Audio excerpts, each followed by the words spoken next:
¿Qué hubo güeyes? Aquí el Rem y el pinche PvP, así es en nuestro primer vídeo, contaremos historias de miedo así de mucho miedo, uy qué miedo, sin otra cosa comencemos. La razón horrible por la que ya no voy al centro comercial. Todos tenemos miedos que parecen irracionales para otras personas. Payasos, insectos, baños públicos. Pero todos esos miedos vienen de algún lugar. En mi caso, son los centros comerciales. No he vuelto a entrar a uno en los últimos 6 años. Y después de lo que pasó nunca pienso volver. Tenía 16 años cuando ocurrió. Un día, mis amigas y yo decidimos faltar a la escuela. Queríamos hacer algo rebelde. Éramos adolescentes, queríamos sentirnos adultas. Mi amiga Lisa acababa de sacar su licencia. Sus padres le regalaron un coche por su cumpleaños número 16. Así que ella era nuestra conductora. Ese día nos recogió a mí y a otra amiga, Ashley, y juntas fuimos al centro comercial local. Cuando entramos al estacionamiento, algo se sintió mal de inmediato. Estaba casi completamente vacío. Solo había unos pocos coches. En ese momento no lo pensamos mucho. Después de todo, estábamos faltando a la escuela. Mientras todos los demás estaban en clase, nosotras no. Entramos al centro comercial, y la sensación fue aún peor. Nunca lo había visto tan vacío. No había ruido, no había gente, solo silencio. Eso arruinó completamente la experiencia. Parte de ir al centro comercial es la multitud, el movimiento, la vida. Después de recorrer algunas tiendas, decidimos irnos. Antes, solo queríamos algo de comer en el patio de comidas. Al llegar, nos separamos. Cada una quería algo distinto. Lisa y Ashley fueron a un extremo. Yo caminé hacia el otro. Y entonces, lo vi. Un hombre estaba sentado solo en una mesa. Se mecía hacia adelante y hacia atrás. Llevaba ropa rota, chanclas, y sus ojos estaban completamente inyectados en sangre. Pero lo peor eran sus pupilas. Rodaban hacia atrás en su cabeza mientras seguía balanceándose. Intenté fingir que no lo veía. Incluso cambié de camino para evitarlo. Todo iba bien, hasta que Lisa gritó desde el otro lado del patio de comidas: «María, ¿tienes mi celular?». El hombre se detuvo al instante. Giró la cabeza, primero hacia Lisa, luego hacia mí. Se levantó con movimientos extraños, y empezó a caminar en mi dirección. No podía moverme. Estaba completamente paralizada. Se detuvo a menos de 1 metro de mí, y habló con una voz áspera y rota: «María». Ese era el nombre de mi madre. «¿Quieres ser mi nueva madre?». Intenté hablar, pero no pude. Entonces él hizo un sonido lento, SHHHH, y pasó su mano sucia por mi cara. Apartó mi cabello detrás de mis orejas. Empecé a llorar. El tiempo parecía detenido, hasta que Lisa y Ashley llegaron corriendo. Le gritaron que se alejara, que me dejara en paz. El hombre retrocedió lentamente, y desapareció entre los pasillos. Yo quería irme de inmediato, pero mis amigas insistieron en comer primero. Decían que ya se había ido, que lo habían asustado. Yo no tenía hambre, solo quería ir a casa. Cuando finalmente salimos, algo estaba muy mal. El estacionamiento estaba completamente vacío. Solo quedaba el coche de Lisa. Sentí un miedo terrible, uno que debí escuchar. Mientras caminábamos, vi una figura agachada detrás de la rueda delantera del coche. Me detuve, pero mis amigas siguieron caminando. Reuní toda mi fuerza y grité que se detuvieran. Cuando se giraron, el hombre se levantó. Era el mismo del patio de comidas. Sonreía de forma horrible. En sus manos sostenía una pequeña varilla de metal. Dijo una sola frase: «Hola, mamá». Pensé que íbamos a morir, pero en lugar de atacarnos, simplemente se dio la vuelta y se alejó caminando. No lo pensamos 2 veces. Corrimos al coche. Lisa se quedó mirando el lugar donde él estaba agachado. Parecía en shock. Luego subió al coche, y salimos de ahí a toda velocidad. Más tarde, Lisa confesó lo que vio. El hombre había grabado una frase en su coche: «Mama's car». Para eso era la varilla. No dormí durante semanas después de eso. Así que sí, todos tenemos miedos, pero a veces están completamente justificados.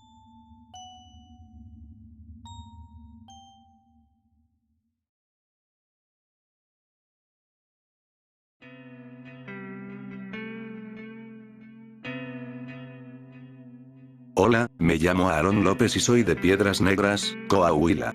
Fui a un rancho de mi abuelo sobre la carretera Acuña. Llegamos un viernes a las 6 de la tarde y la idea era quedarnos hasta el domingo a las 8 de la noche. De inmediato cuando llegamos lo primero que hicimos fue armar las casas de campaña, aunque en el rancho teníamos todas las comodidades, la idea era dormir afuera como lo hacíamos de niños, mis 7 primos y yo.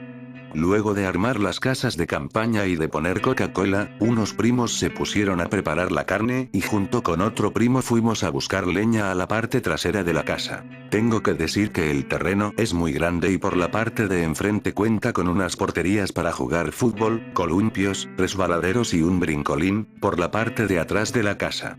Mi abuelo solo tiene algunas trocas viejas que poco a poco ha ido arreglando, también por la parte de atrás hay una brecha que te lleva directamente al río. Desde pequeño siempre me gustó ir, es más que evidente que los domingos familiares ahí eran lo mejor, pero conforme fui creciendo, meterme entre brechas y monte me hacía sentir algo raro, estar solo, lejos de todo y todos, tanto silencio, abruma e incómoda y no sé, siempre tuve esa sensación de miedo en lugares así desde que miré la película de la bruja de Blair. Estábamos buscando la leña mi primo y yo y me llamaron la atención unas ramas amarradas con un alambre oxidado formando una cruz, se la mostré a mi primo y justo cuando él sacó otros pedazos de leña salió otra figura, la diferencia era que esta, estaba hecha con ramas más chicas, y se me figuraba a un muñeco como los vudú. No voy a mentir, me incomodé mucho, traté de ignorar aquello un poco y le dije a mi primo que de seguro mi abuelo los había hecho para pasar el tiempo y solo los tiró ahí. Bebimos, comimos, cantamos y la noche se fue tan rápido y tranquila, sin notarlo nos dieron las 2 de la mañana, el frío era mucho y 3 de las 8 personas que estábamos afuera no aguantaron, y se metieron a dormir dentro de la casa del abuelo, los otros 5 nos quedamos ahí, platicando, hasta que dentro de la plática empezamos a contar historias de terror, recuerdo que dije que no podíamos imaginar, que tantas cosas pasan en esos lugares en la noche, lejos de todo y todos, y nadie se daba cuenta. El mayor de todos mis primos que estaban ahí, contó que a él y a su papá una vez los asustaron a las orillas del río una tarde mientras pescaban. Dijo que se escucharon unos gritos que luego cambiaron por risas y luego por llanto para terminar maldiciéndolos. No sé por qué. Pero aunque sea algo sin importancia sentí miedo, tomé mi cerveza y les dije que dormiría, porque el plan era madrugar e ir a pescar, todos me siguieron y dormí solo con un primo y los otros 3 se quedaron en otra casa de campaña. No recuerdo qué hora era, pero aún era de noche, tuve que levantarme a orinar, no me puse los lentes, solo salí, caminé hacia el carro en el que habíamos llegado y oriné en un lado, se podía escuchar autos pasando por la carretera, vacas, gallos, cabras y ya saben, sonidos típicos de aquel lugar.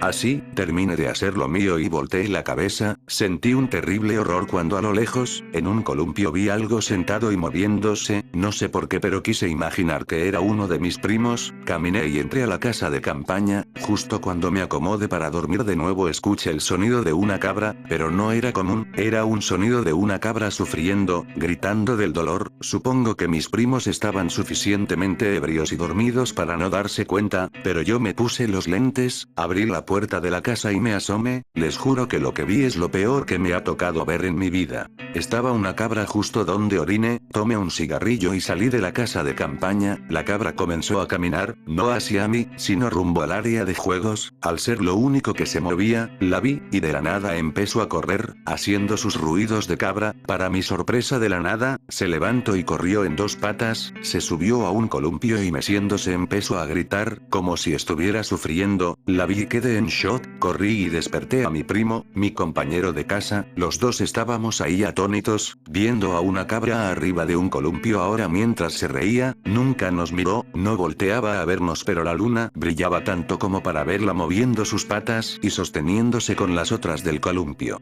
No aguanté y vomité del miedo cuando vi que la cabra brincó de columpio y empezó a llorar de nuevo, corrí hacia la casa del abuelo y él ya estaba esperándome en la puerta, con una carabina de postas, temblando, pálido al igual que yo. Fue cuando con la voz llorosa y cortada dijo algo que me congeló la sangre, la había escuchado hablar, pero nunca caminar en 2 patas, ni hacer lo que hizo. Salí de la casa y fui a levantar a mis primos con la mentira de que el abuelo se sentía mal. Pero solo para estar todos adentro, ya ahí solo se podía escuchar el rechinar del columpio y una cabra, hacer sus sonidos normales, mis demás primos durmieron y el primo y yo que vimos eso no podíamos. Salimos a la sala y ahí estaba mi abuelo, tomando café, llorando, le toqué el hombro y le dije que qué pasaba, dijo que nada, que solo era miedo por verla caminar así y correr como si fuera una persona. Le dije que no pasaba nada, que estábamos todos bien, me interrumpió diciendo. La otra noche, tocaron la puerta, cosa rara en un rancho, si tomas en cuenta que son terrenos grandes y no se puede tocar la puerta así como así cuando tienes como 4 portones para poder llegar y todos cerrados, tocaron la puerta y gritando Pancho, Panchito ábreme que hace mucho frío. Quedé congelado, era una risa burlona, y era la voz de tu abuela. Mi abuela falleció en el 2011 y la verdad desde que sucedió eso no he vuelto a ir a ese lugar y ni pienso ir. Solo de acordarme y ahora que lo escribo, no me saco esa imagen de una cabra en un columpio, sentada, jugando, llorando, riendo, gritando, no saben cómo se sentía esa situación, era mucho miedo, es algo que nunca voy a olvidar, aquella cabra, sentada en el columpio.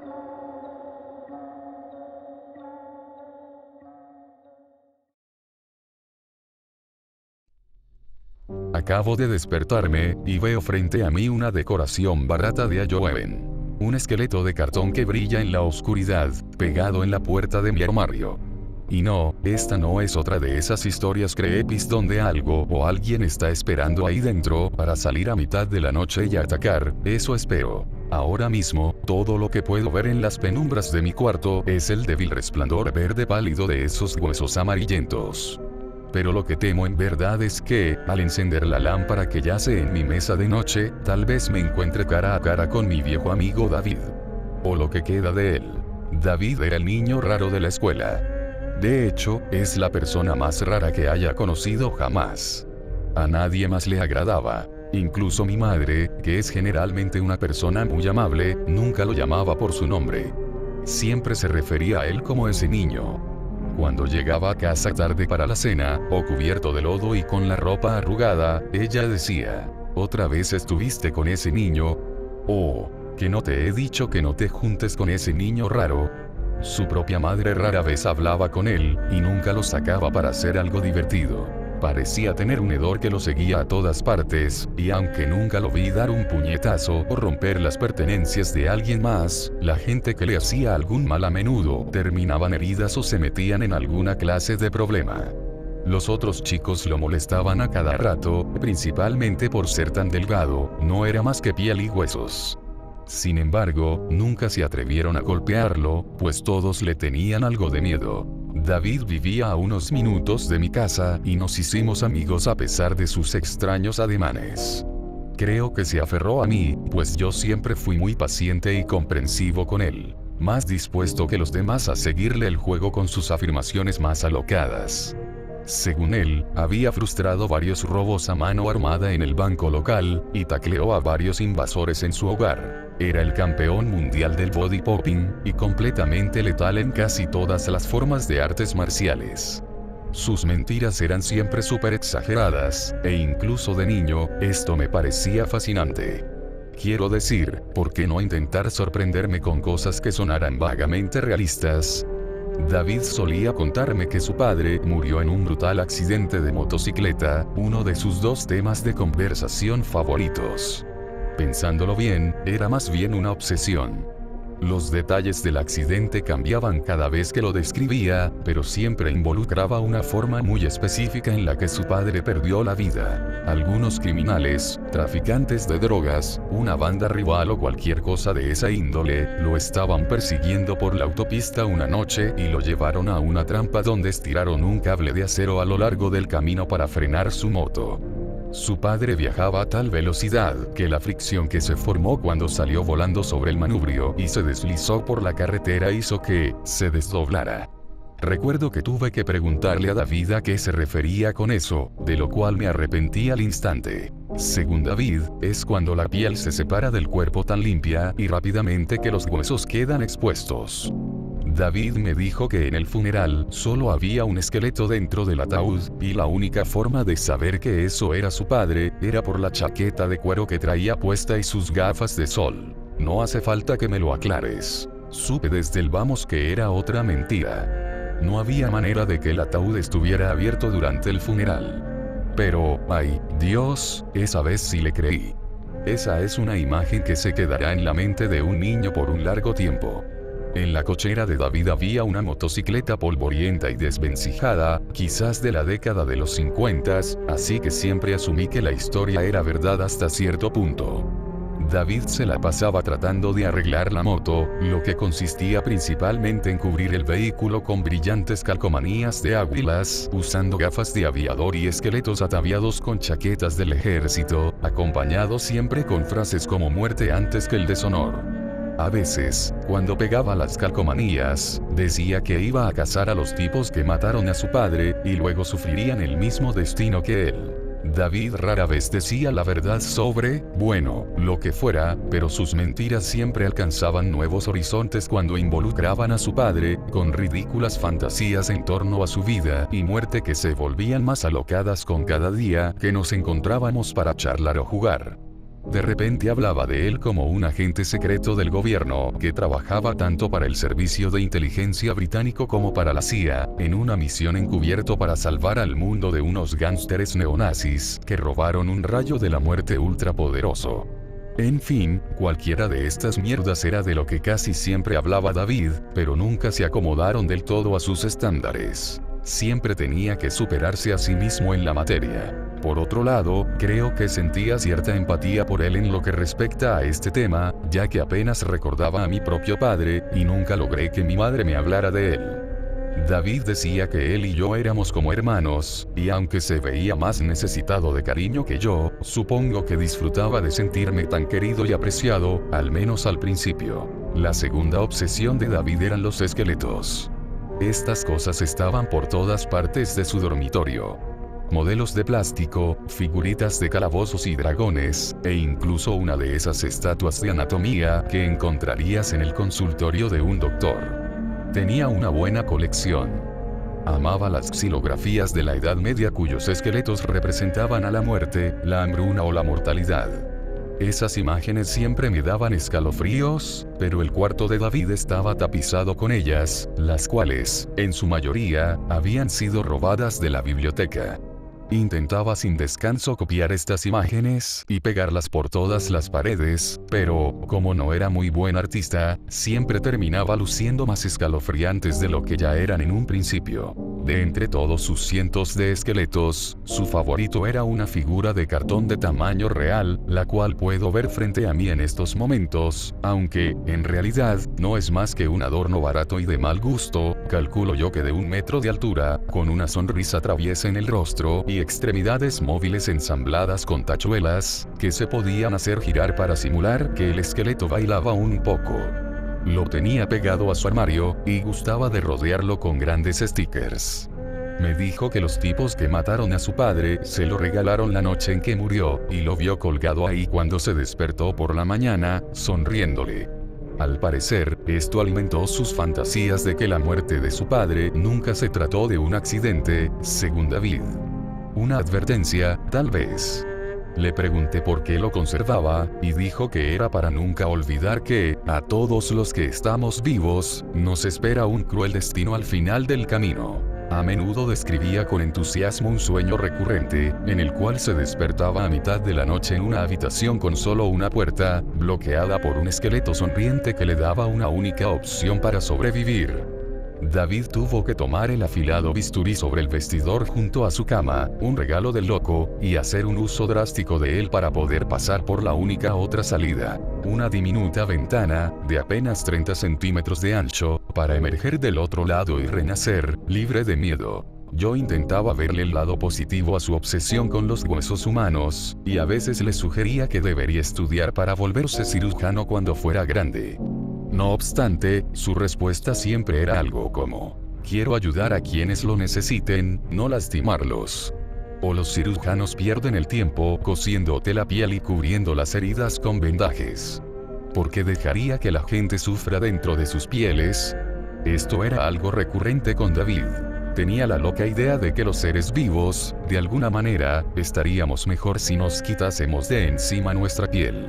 Se quejaba del calor que sentía, atrapado en esta jaula de carne. Como dije, era un niño raro. presumía sobre experimentos secretos cuyos detalles me ahorraré, pero, en palabras simples, clamaba que estaba en proceso de aflojar su propio rostro para poder pelarlo y mostrar su verdadero ser. Seguro que se están preguntando por qué me seguía juntando con él. Bueno, con el paso del tiempo, comencé a distanciarme. Soy un buen tipo, pero me gusta pensar que no soy estúpido. Empecé a inventar excusas cada vez que me invitaba a su casa y me aseguraba de no sentarme cerca de él en clases, aunque no podía evitarlo del todo. Siempre me encontraba en la cafetería y se las arreglaba para quitarme el apetito con sus ideas repugnantes. Mi madre y yo nos mudamos de la ciudad de forma discreta cuando yo tenía 10 años. Y, siendo honesto, sentí un gran alivio al dejar a David atrás. Hubo 2 incidentes, no mucho antes de irnos, los cuales reforzaron mi creencia de que ese niño quizás era algo más que solo un poco raro. Que, tal vez, era una amenaza en potencia. Una vez, me invitó a una pijamada en su casa, alegando que sería una gran oportunidad para tomarme ciertas medidas y dar mis primeros pasos para deshacerme de, según él, mi caliente y pesada piel. Lo dijo de una forma muy amigable y alegre, como si propusiera una actividad completamente normal que se hace en las pijamadas. Por supuesto, me saqué de la manga alguna excusa, algo sobre que mi madre no me daba permiso de dormir en su casa, lo cual tenía algo de verdad. Y aunque ya empezaba a inquietarme por las ideas de David, aún me convencía de que él solo estaba inventando cosas.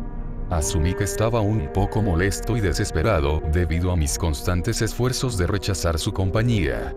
Tal vez, en su propia forma extraña y retorcida, intentaba intrigarme para que siguiera siendo su amigo.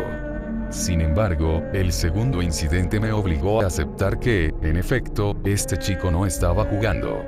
Tarde por la noche, a tan solo unos días de mudarnos, desperté de una terrible pesadilla sobre David, y pegué el grito en el cielo cuando vi a aquel esqueleto fluorescente pegado a la puerta de mi armario, sonriéndome, a tan solo unos metros de mi cama, con sus extremidades balanceándose suavemente gracias a la brisa que se colaba por la ventana.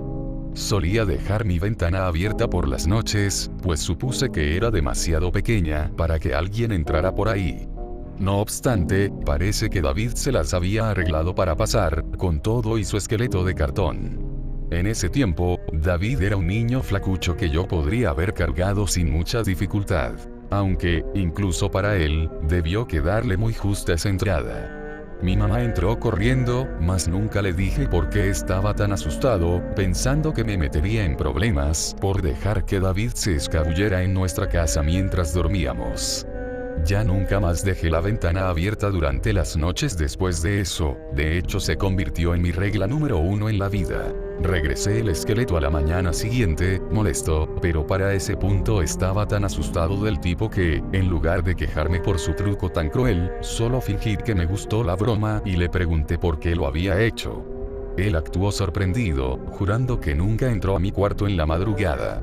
No me molesté en discutir con él, solo inventé unas excusas sobre la marcha y me fui. Mientras caminaba por la banqueta, sin intenciones de volver, noté que David me miraba desde su habitación, con una extraña mirada en su rostro que no me gustaba para nada. Se veía agotado, sin energías, y, a lo mejor, un poco, asustado. Fuera como fuera, no me volví hacia atrás. Era tiempo de dejar ese sitio atrás para nunca regresar. Nos mudamos a la ciudad vecina y asistí a una preparatoria diferente a la de David. De hecho, nunca volví a verlo. Ni siquiera sé cómo luce hoy en día. Un par de años más tarde me enteré, gracias a alguien que conoce a algunos familiares de David, que su padre no murió en un accidente de motocicleta. De hecho, ni siquiera está muerto. Los abandonó porque no soportaba a su esposa, o tal vez al mismo David, lo que hace que me pregunte, entonces ¿por qué este niño se obsesionó con la gente que pierde su piel? Como dije, no nos mudamos muy lejos, solo estábamos a varios kilómetros de distancia y, aunque yo nunca me lo topé de nuevo, a veces, mi madre podía verlo deambulando por ahí, en las calles, y solía preguntarle cómo estaba. Ella nunca dejó de referirse a él como ese niño o ese chico. A menudo, deseaba en voz alta que se hubiera quedado atrás para siempre, donde dejamos nuestro antiguo hogar. Siempre me pareció curioso lo incómoda que la hacía sentir. Después de todo, y a pesar de lo que pensara, no dejaba de ser un niño flacucho que no tendría oportunidad alguna de ganar en cualquier tipo de pelea. Empecé a sospechar que, quizás, mi mamá sabía cosas sobre él que nunca me contó. Llegué a escuchar historias de amigos que aún vivían en mi viejo vecindario sobre mascotas que desaparecieron durante la noche, y que, al cabo de unos días, eran halladas en un estado deplorable y repulsivo. Sin embargo, nadie me contó todos los detalles del asunto, salvo que se sospechaba que David estuvo involucrado. También hubo un incidente donde David sacó un cuchillo contra un bully de la escuela, amenazando con cortarlo. Y aunque nunca se encontró evidencia que lo respaldara, él y su madre fueron presionados para que se cambiara de escuela. Con el tiempo empezó a desvanecerse de mi mente. Solo lo clasificaba como otro chico raro que cuenta historias estúpidas a la gente para llamar la atención. A veces, tenía pesadillas sobre esqueletos marchando por las calles, reclutando gente para su ejército sin piel. Pero, todos tenemos pesadillas de vez en cuando, ¿no? Honestamente, pensé que David crecería para sorprender a todos, convirtiéndose en una suerte de doctor mundialmente reconocido, o un exitoso cirujano plástico que trabajara en Beverly Hills. No obstante, cuando rondaba los 14 años, me topé con cierta decoración de Halloween pegada en mi casillero, y tuve un colapso nervioso. Pasé cerca de 8 semanas recluido en el ala psiquiátrica del hospital local, donde me sentí más feliz de lo que había estado en mucho tiempo. Creo que se debió a las confiables rutinas diarias que tenía ahí dentro, la estabilidad y, por supuesto, la seguridad. Mi mamá me visitó casi a diario, y a pesar de que nunca fui un alumno muy popular, tuve la fortuna de hacer 4 buenos amigos que me visitaban con frecuencia, por lo general, en los fines de semana. Hacían bromas sobre que estaba encerrado en el loquero, y que me daban terapia de choques, lo cual podría sonar cruel para algunos. Pero sabía que eran buena gente, y todos compartíamos el mismo y estúpido sentido del humor. Si nuestros roles estuviesen invertidos, seguramente yo hubiera hecho los mismos chistes. Solíamos recorrer el ala médica, aunque se supone que los visitantes no lo tenían permitido, y mis amigos intentaban engañar a los otros pacientes, diciéndoles que no eran visitantes sino psiquiatras, lo cual, obviamente, nunca se tragaron. Había una chica en el ala llamada Susan, un par de años mayor que yo, y con un serio problema de control de la ira. Era todo lo que yo no. Inteligente, astuta, dura y rebelde. Supongo que fue mi primer crush real, y siempre fue buena conmigo, a pesar de que yo era todo un nerd. Un día, casi a una semana de que me dieran el alta, Susan me contó que, durante un descanso para fumar, fuera del edificio, se topó con un chico extraño, delgado y oloroso, de piel pálida y rostro cadavérico, con todos los vellos de la cara rasurados, el cual le empezó a hacer preguntas sobre mí. No quería darle su nombre, y ella lo mandó a volar tan pronto le fue posible. Y aunque Susan me contó esto actuando cool como de costumbre, podía notar que el tipo la inquietaba demasiado. El chico le preguntó si estaba esperando a que me recuperara o si había perdido la cabeza para siempre. Susan dijo que sonaba bastante serio cuando preguntó eso, y parecía desesperado por una respuesta. Ella amenazó con golpearlo si volvía a acosarla. Tiró su cigarrillo y volvió al interior.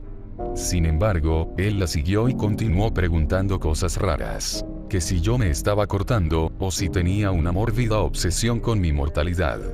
Lo último que gritó conforme ella se alejaba presurosamente por el pasillo, fue una petición. Quería que ella metiera de contrabando un afilado bisturí para mí, en caso de que lo necesitara. Yo le resté importancia al incidente para calmar a Susan, e hice lo posible por evadir sus preguntas, lo cual terminó amargando las cosas entre nosotros. Pero mi filosofía respecto a David es que él era mi problema, de nadie más. Solo yo me hice su amigo, y supongo que en su momento lo alenté cuando, en realidad, debí ser más duro con él, y luego solo, me mudé, y lo dejé solo.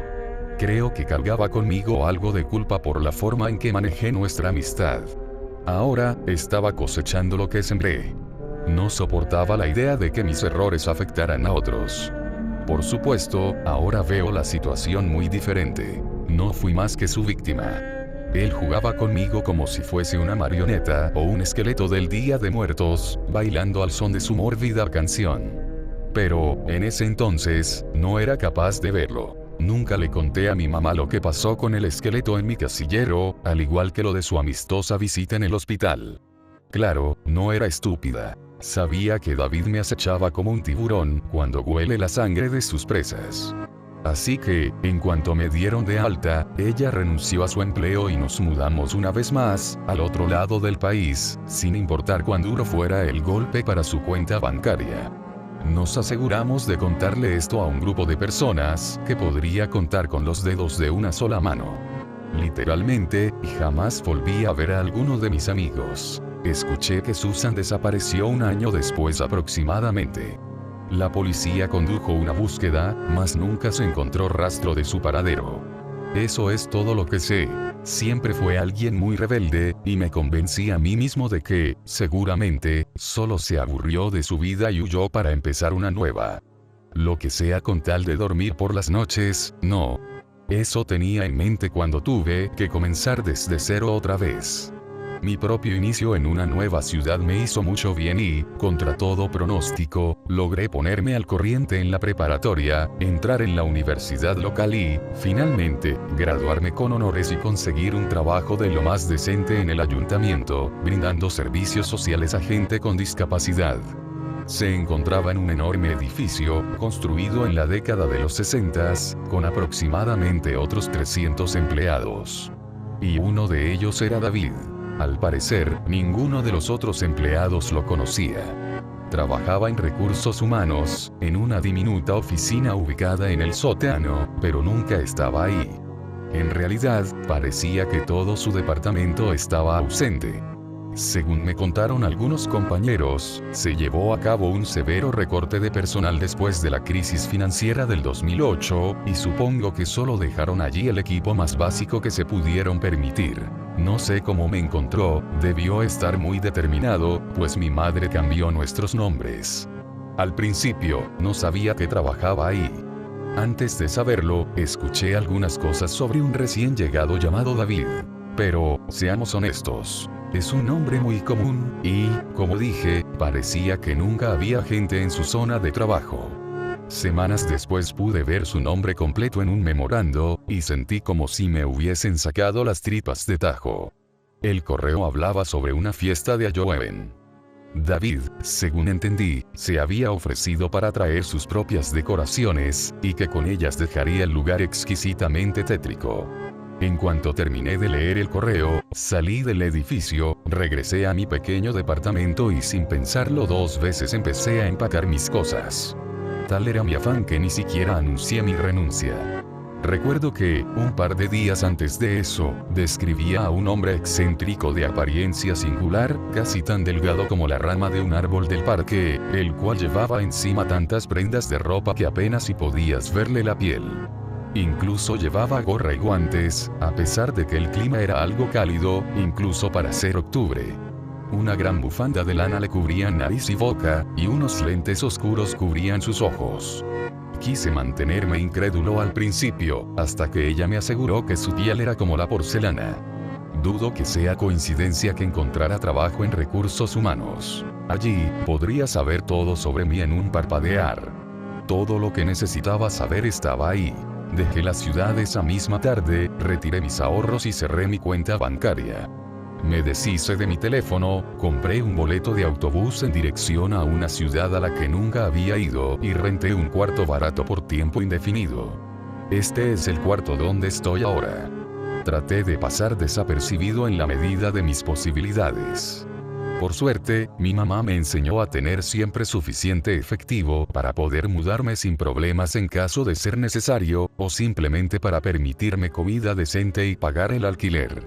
He vivido modestamente de todas formas, así que no me molesté. No comía mucho y evitaba situaciones o eventos sociales. Terminé desarrollando un miedo a contarle mucho sobre mí a otras personas, en especial los detalles que refieren a mi antigua vida. Apenas si salí de esta habitación durante el último par de meses. Ayer, leí una noticia en el periódico sobre un terrible accidente de tráfico, que tuvo lugar no muy lejos de donde crecí. El hombre involucrado era de mediana edad. Reconocí su apellido. Los detalles no eran claros, solo se contaba que lo llevaron al hospital a toda velocidad, tras conducir su motocicleta directo a un cable de acero que estaba colocado a la mitad de un tranquilo camino en el campo. Un camino que, cuando era niño, recorría todos los días. Iba acelerando cuando chocó, supongo que su cabeza tocó primero el asfalto. En esa situación, no hay mucho que una chaqueta de cuero y pantalones puedan hacer para salvarte el pellejo. Observé por horas la pequeña fotografía de su rostro. Era vagamente familiar. La policía pide información sobre el incidente. Podría contactarlos, pensé, tal vez mañana por la mañana. Primero necesito recostarme y cerrar los ojos. No quiero pensar en nada. Pensar es malo. Debía vaciar mi mente. Y, de pronto, sentí calor, mucho calor. Me sentía apretado y asfixiado dentro de mi propia piel. No quería otra cosa que quitarme mi enorme abrigo de carne y dejar que mis huesos por fin pudieran refrescarse. Dormí como nunca, mucho mejor que en estos últimos meses, años quizás, como si me hubiese quitado una gran carga de los hombros. Y ahora, heme aquí, despierto, sobre mi cama, contemplando el esqueleto que se alza frente a mí. Su brillo ha disminuido por los años. Son las 3 de la mañana. Pronto, la tenue luz de un nuevo día llegará a mis ojos, forzándome a confrontar la presencia en mi cuarto, la presencia en mi cabeza, en mi vida. Ya lo entendí. Por fin entendí que esta cosa siempre ha estado ahí. Si huyó, me perseguirá, y ya no tengo en dónde esconderme. Hay una fría brisa entrando por mi ventana. Supongo que olvidé mi antigua regla de nunca dejar abiertas mis ventanas. Debí pensar que estaba a salvo, pues la ventana es diminuta, tal vez de apenas 20 por 15 centímetros. Nadie sería capaz de entrar por ahí en una pieza. Mi puerta está cerrada desde adentro, y no hay otra forma de entrar. ¡Qué ingenuo! Conociendo a David, con su complexión y pensamientos, habrá encontrado la forma de escabullirse. Mi viejo amigo David, o lo que queda de él. Apuesto que, si estiro mi mano hacia la lámpara que yace en la mesa de noche, también encontraré un bisturí.